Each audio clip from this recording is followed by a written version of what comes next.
Welcome, Darklight fans, to the first Darklight road trip on the road to Yakima and what Ben calls a fucking blizzard.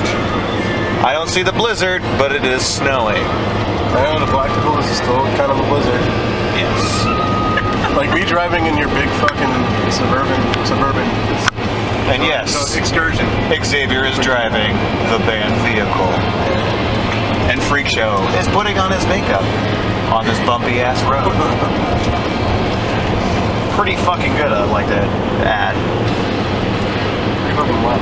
I'm pretty fucking sexy right now. You go to nights. I'm always sexy. So, per what we said in our posts earlier this week, I think it was actually, Thursday, Friday, not too early, we are going to answer a bunch of questions that you, the fans, have asked us, Darklight. We've got 2/3 of Darklight that matter, so we're good to go. And we'll edit that out later, so Ben doesn't kill us. No.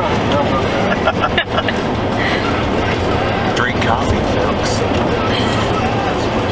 So, question. Read loud. Read loud. I am reading loud. It looks like it is from Rocky Evans. He's asking, Sword Boy, lots of exclamation points. Which Evil Dead movie was your favorite, if any, and why? Sword Boy? Would you like to answer this first? That's what it said. I like the Army of Darkness. That was the first one I ever saw, and I liked him fucking the little fucking midget versions of himself. That was pretty awesome. Yes. And they'll give me some sugar, baby. Yeah, dude. So my answer to this question is complicated. Armies of Darkness is by far one of my favorite movies of all time because it's camp, it's comedy, it's great, and it's got Bruce Campbell in there. I mean, what guy isn't gay for Bruce Campbell, right? However, the first Evil Dead was fresh, edgy, pushing the boundaries of stuff. It was still camp, but it wasn't quite comedy like Evil Dead was. Evil Dead 1 and 2 were more horror movies. 2 was okay. 1 I thought was really cool because it made you scared by playing creepy sounds and moving the camera fast like there's something running through the forest, but they never showed anything. And you still shit your pants. So to me, that's pretty brilliant to just basically use the camera to scare people. Yeah, they are very fucking different. Yeah. Like Armies of Darkness, no, I mean, that's got, along with like Princess Bride and the Holy Grail, like some of the most quotable lines of all time. You know, hail to the king, baby. Shop smart, shop S-smart. This is my boomstick. I think that gets to be my favorite just because I've seen it the most. Yes. Okay, this one's from Sophie. What is your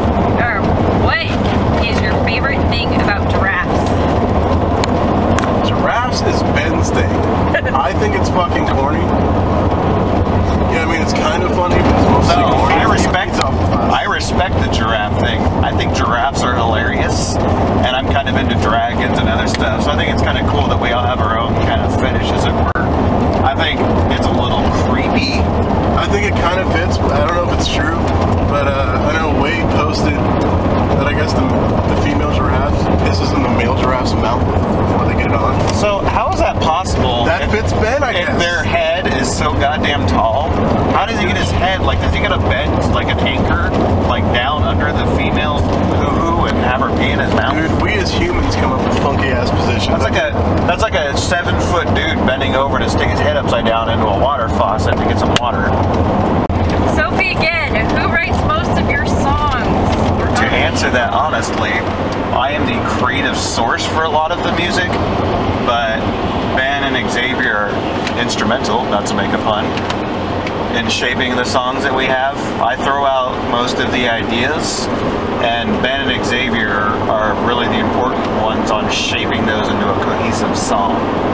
I write the lyrics. I usually have the band members come up with names for the songs, and then I'll write lyrics to the concept of that idea. Shannon will be playing a riff, and I'll be warming up, and I'll like whatever he's doing, so I'll just start jamming to that.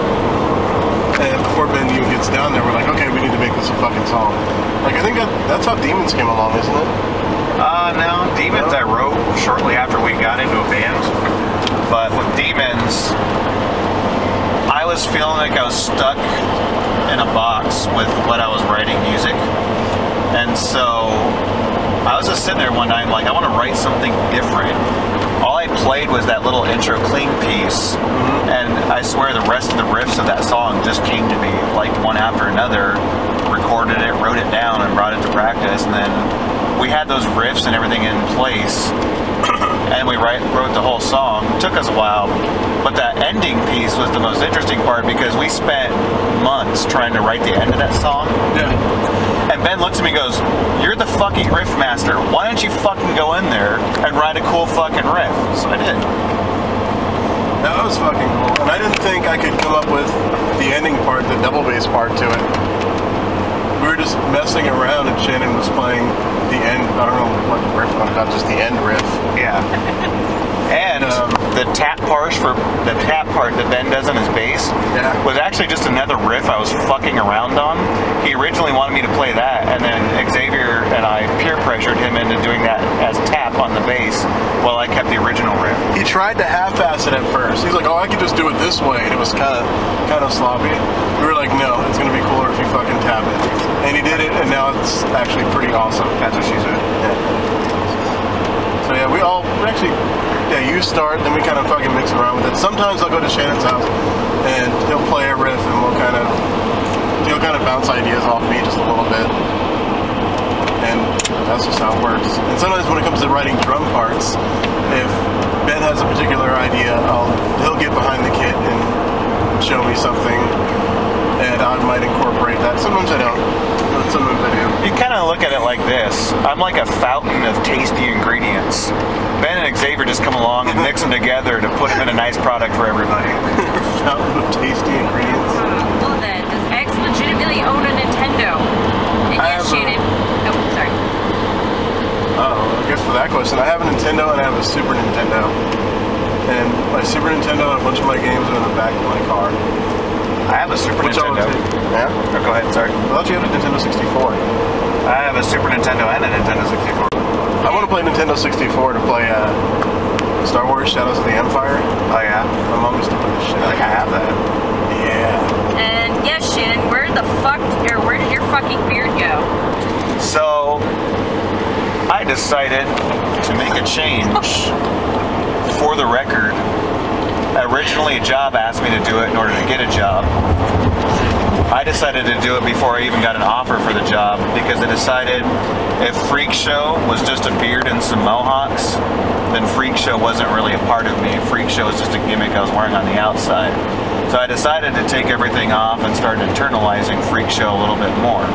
So, the beard went, I got a job, but all the same, it's been better for me because now I think about things a little bit more, and Freak Show isn't just a gimmick of some makeup and a beard and some mohawks. Darklight is a three-piece that makes us have to be a bit more creative. Yeah.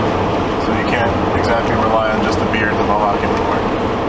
Yeah, I mean, the beard and mohawk were cool, but after a while, I feel like I was pigeonholed into one thought. And there's the other thing, as I start getting older, I'm in my 30s now, people don't take me as seriously because I have these long-ass beards and mohawks. What most people don't realize is I'm actually thinking, intelligent person. I have a pretty important job, but at the end of the day, I'm constantly trying to prove to people that I know what I'm talking about, and I'm more than just some punk kid with some fucking hair and some beard. So, at the end of the day, trying to merge with the rest of the normal world, but at the end of the day, I'm also just a wolf in sheepskin, so. And will there be bananas in your car with you? Why bananas? There are no bananas in this car. Actually, there's just two. There's two bananas. Yeah, you know what I mean? Know what I'm saying? Not like little bananas, they're big ones. Those are pretty big bananas. Fuck you guys, don't give me a pity laugh. Just making sure you knew what I was saying. This bitch really holding up an iPad? And then he continues to say, you should really shop at Costco. You can get like 73 bananas for $1.50. Okay, that's not true. But they do make a killer banana and chocolate bread. I'm a huge fan of banana bread. My mom makes banana bread that we will all fucking kill for. My mom and my sister make banana bread like often. Nice. I will tear that shit apart. Oh, and then you add chocolate to it. That's what he's saying. And shit. I just add butter. Shit is bananas. You don't need to fuck up bananas with chocolate.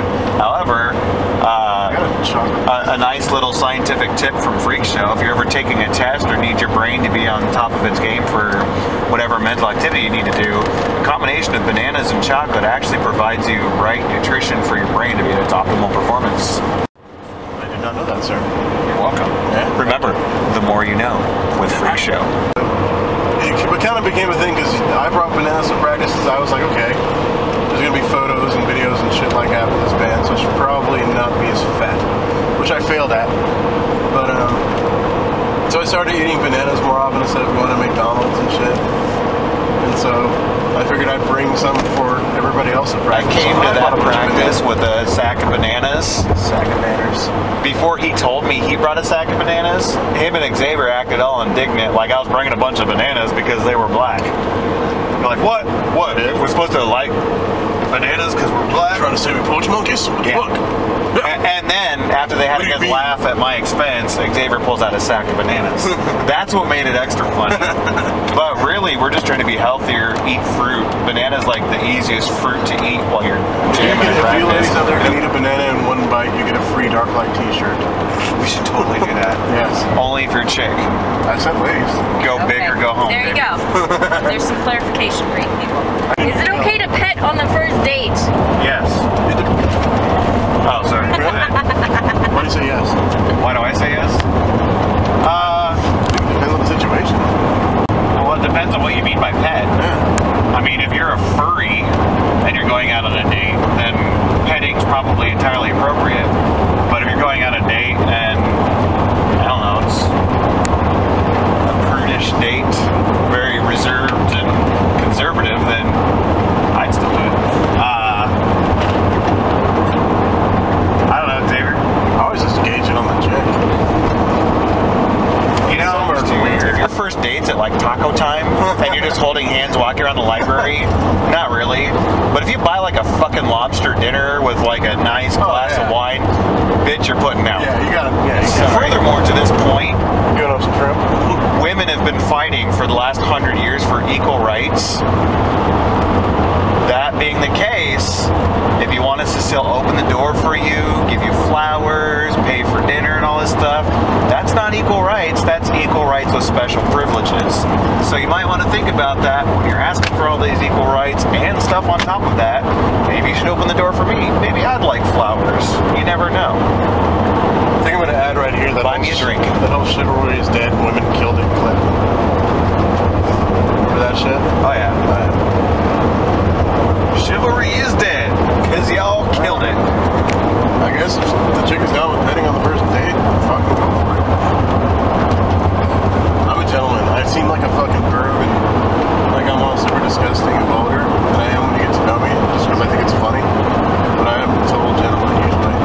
I'm a gentleman. I know you are, but people like expect me to be fucking It's not like I'm forcing myself on You know, people. like Ashley. Ashley was like fucking. Can't remember what we were talking about. But it's like just some chick was like dressed all really scantily clad, and she's like, "Oh, you'd be all over that." And I was just like, Yeah, so I have to speak to that too. The booby coffee places. "Love them." I like the bikini places because bikinis are revealing, but they're fun. It's something you can see on a beach, right?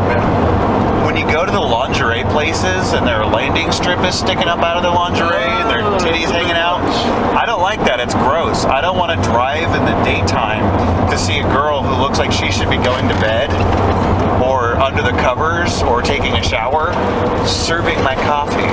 Bikini's good. Half-naked lingerie shit hanging out, not so good.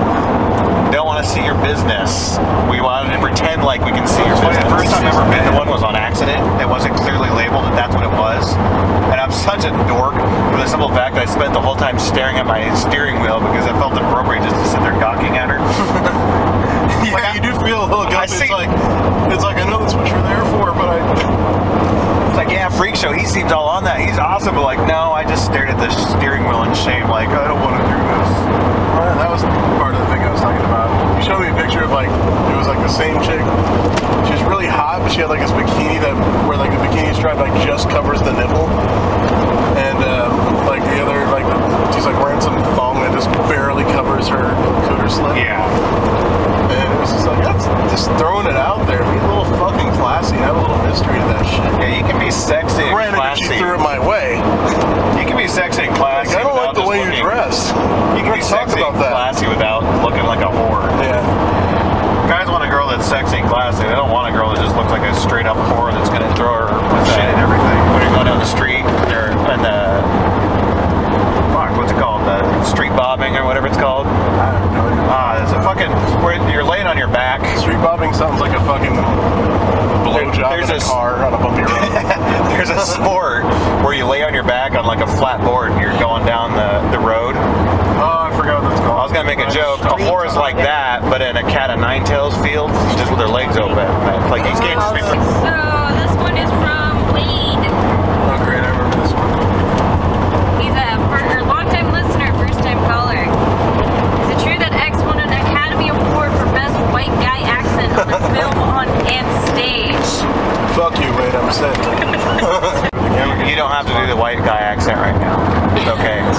This is kind of a touchy subject because sometimes it pisses me off. I understand that it is kind of funny. The white guy accent.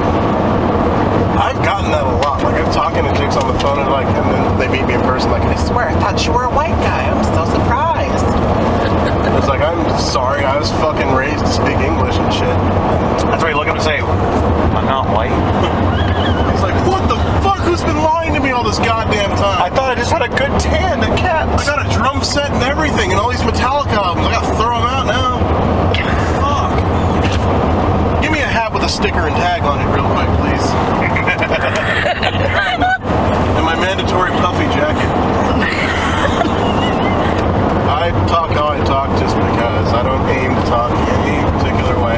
Though I have gotten the whole white thing a lot. Like when I first moved to Kirkland, like older people would be like the register would be at the cashiers or whatever, and they actually hear me talk or whatever, and they have the surprised look on their face, like, oh my god, you don't sound like you're on BET or anything. You don't sound like those black guys from Cops or whatever.